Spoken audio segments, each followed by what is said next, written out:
يبدا سي هناك دي كومباري الرسول مثلا دي كومباري واش عندك كي يجمع الزعماء مقرحانين كي طريقه ياك الرسول صلى الله عليه وسلم يجمع ضربه ياك ابو بكر هذيك شمر عمر هذيك شمر عثمان هذيك شمر علي لا فامي يا لا فامي الرسول صلى الله عليه وسلم في حياته قبل ان يتوفى الرسول صلى الله عليه وسلم وبعدما توفي الرسول صلى الله عليه وسلم جاء الخلفاء كيسوسوا ابو بكر الصديق عمر بن الخطاب عثمان بن عفان علي بن ابي طالب رضي الله عنهم جميعا. ثقيم قال العلماء الحكمه الاجتماعيه حاجه كسع العلاقه وقد لا سوسيتي وقدام نخدم لي فامي لا فامي يقدروا ما كتبنوا لا فامي سي صا لا فامي سي طري سي امبورطون العلماء قال لك لا فامي الصح ديال المجتمع قال المجتمع هو عباره عن عائلات لي فامي مصلحه لي فامي صح المجتمع الرسول صلى الله عليه وسلم اذا يخدم لي فامي صحان الزواج كيكون ولا كي الحكمه من تعدد ازواج الرسول صلى الله عليه وسلم ذي الحكمه الاجتماعيه اذ شمت ثلاوين الرسول ديالنا يقلن ارامل اذن النوس عن ترى وين التكفلن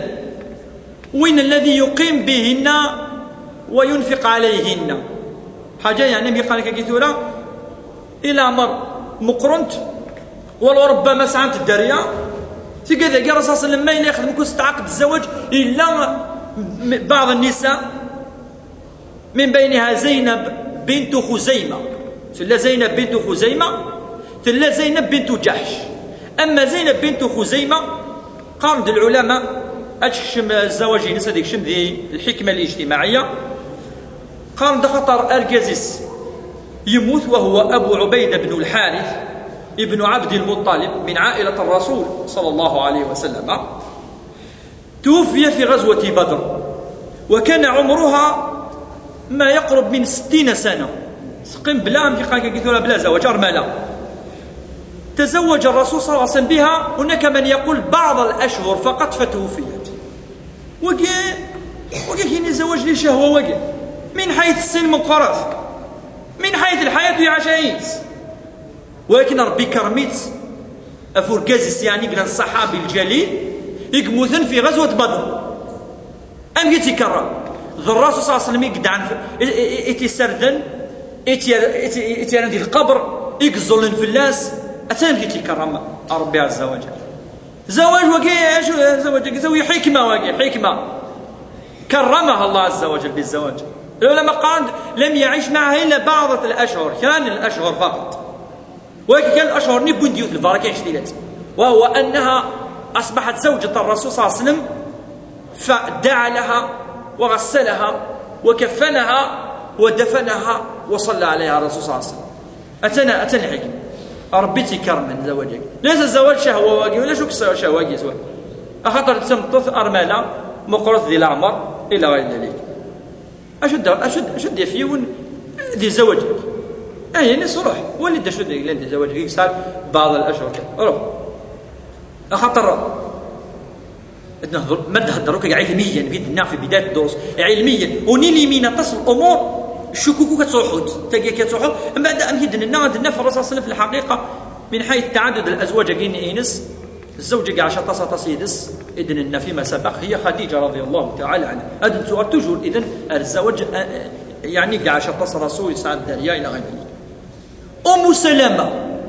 أم سلمة كذلك هي يمكن الزرامير كل امرأة من الأوائل يكشمنا الإسلام هاجرت إلى الحبشة. أم سلمة ماشي أي كان كذلك امرأة لا بد لها ماشي من حيث المكافأة لكن أبدا توفي زوجها في غزوة أحد وكانت امرأة مر الكلام نعود في شوية مسنة مقرد إلى عمر لأن كان دينان بلي تغلب الرسول صلى الله عليه وسلم ذي السن الوقت الني يعني تجاوز يعني 50 سنة وكانت كذلك مفضية يعني لها أولاد سعد درية سعرفان الدرية وكذلك كانت يعني شديدة الغيرة يمكن ولا فالرسول صلى الله عليه وسلم تزوجها هذه الزوجة ثم تثقي اجتماعيا الحكمة رحمة بالأولاد الرسول صلى الله عليه وسلم عقد عليها اسمي يعني الناس البداية الناس نكيني ولاش من يقف لان نكيني يعني تشتكي زواجك وسعنا اي معنى اخاطر لا تصل من المشاكل ربما ادرناها فقراء الناس من باب ما ورد الناس نكي مقرح ديال الامر صيغ الداريه صيغ الغيره الحسد وزمير غادي لا تصبك فيك يا رسول الله امي سيدنا الرسول صلى الله عليه وسلم الناس ان كنت مسنه فانا اسن منك يعني هناك من قال انه يكبرها قليلا في السن وهناك من قال يعني قريب كيف يعني وقال لها كذلك ان كنت مفضيه ولك اولاد عيال الناس فعيالك عيالي او اراوي ماكي اذوان ثراوي الناس وان كنت يعني لك غيره فادعو الله عز وجل ان يذهب عنك هذه الغيره ادعو ربي عز وجل اميكس شويه الغيره يا قسام وقال العلماء بالاجماع يقدر سن المراه يجي وفند بلي الحكمه التي من اجلها تزوج الرسول صلى الله عليه وسلم بها رحمه بها وباولادها وتكريما لزوجها هذا شو دلنا لكل العلماء وحقيقه خاطر لم يدنا تصمتوث يعني قموثن ورقازي سيدي جد داريا الى غير ذلك وكذلك أتشم ذي الحكمة الاجتماعية ورسول صلى الله عليه وسلم كي ينفق على هذه الزوجة أم سلمة رضي الله تعالى عنها. إذن سنتنا ثلاثة لوين النظام حكم اجتماعية مقر ذي العمر يوسع الدريا يوث كذا مثنير قازن نسد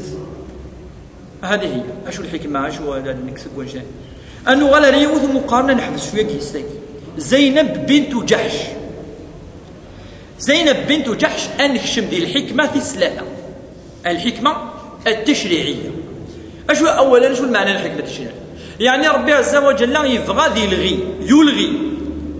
يريد أن يحرم يوثن العادة الجاهلية أشو العادة يا الجاهلية قال ناس العادة الجاهلية التبني ولقد يفهمون خطأ من ترادويد الفرنسي خاطر ماذا يفهمون ذي الكفالة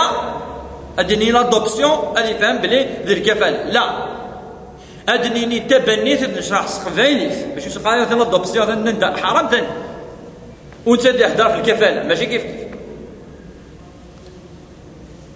التبني ياكي المعنى أدوي غيون ماشي ذمي أثر ذمي نصح أسكا اسميو النكوينو أتوغال ما إلا سيغيوثي اللي ذي التماس ثمطوثيو ذي يماس عمثيث ذباس إلى غير ذلك ما موثا أي ورث أخشش قد بعنا أخشش تاقي